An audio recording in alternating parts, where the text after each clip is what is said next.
Hello everyone. Today we'll be talking about Kerberoasting, a powerful low and slow attack technique against Active Directory that targets service account credentials. By the end of this session, you will understand how it works, why attackers use it, how to detect it, and practical steps to defend against it. A quick agenda: we will look at what Kerberoasting is, when it is used, the technical steps attackers follow, demonstration overview, a conceptual one, detection and logging, hardening and mitigation, and wrapping up. So what is Kerberoasting? It is an attack where an adversary requests Kerberos service tickets for service accounts in Active Directory, extracts the encrypted portion of those tickets, and tries to crack them offline to reveal the account's plain text password.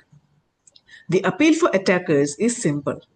Tickets can be obtained using normal domain credentials, and cracking happens offline without noisy network activity. It can be done with low privileges. Any domain user can request service tickets. Cracking happens offline, so it's stealthy. If the attacker gets a service account password, it often has high privileges or is reused across services, leading to lateral movement and domain compromise. Very briefly, Kerberos uses tickets. When a client wants to access a service, it asks the key distribution center, typically a domain controller, for a service ticket. That ticket is encrypted with the service account's NTLM or RC4 or AES key derived from the account password. If an attacker can capture that encrypted ticket, they can brute force the underlying key offline. The step-by-step attack flow is as follows. Attacker enumerates SPNs in AD to find accounts associated with services, typically service accounts with SPNs set. Using valid domain credentials, attacker requests service tickets for those SPNs. The KDC returns the TGS, encrypted with the service account key. The attacker saves the ticket, for example, as an AS rep or TGS response, and extracts the encrypted portion that responds to the service account's derived key. The attacker runs password cracking tools, hashcat, John, etc., against the encrypted blob to recover the plaintext password or the key. If cracking succeeds, attacker uses the service account credentials to move laterally, access services, or escalate privileges. Common targets are service accounts that have SPNs configured. For example, a SQL Server, IIS, or custom apps. If service accounts use strong, long, and complex passwords, cracking becomes infeasible. Also, accounts using modern AES keys and proper configurations increase difficulty. If I were to demo this, I'd show enumerating SPNs using set SPN or LDAP queries, request TGS tickets using Rubius or get TGT, save the ticket to disk, and run a cracking job in hashcat against the extracted hash. The key learning is that the ticket extraction is legitimate Kerberos behavior, and that is why detection and controls matter. Detecting Kerberoasting focuses on unusual ticket requests and post-event indicators. Monitor for large or unusual numbers of TGS requests from an account. Flag accounts that request many service tickets in short-term windows. Collect and analyze Kerberos logs on DCs. Use honeypots. Create decoy SPNs to trigger alerts when requested. Correlate with other suspicious activity.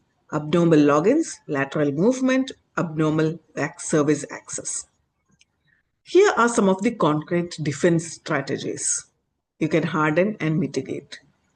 Strong, unique passwords for service accounts that are long and not reused.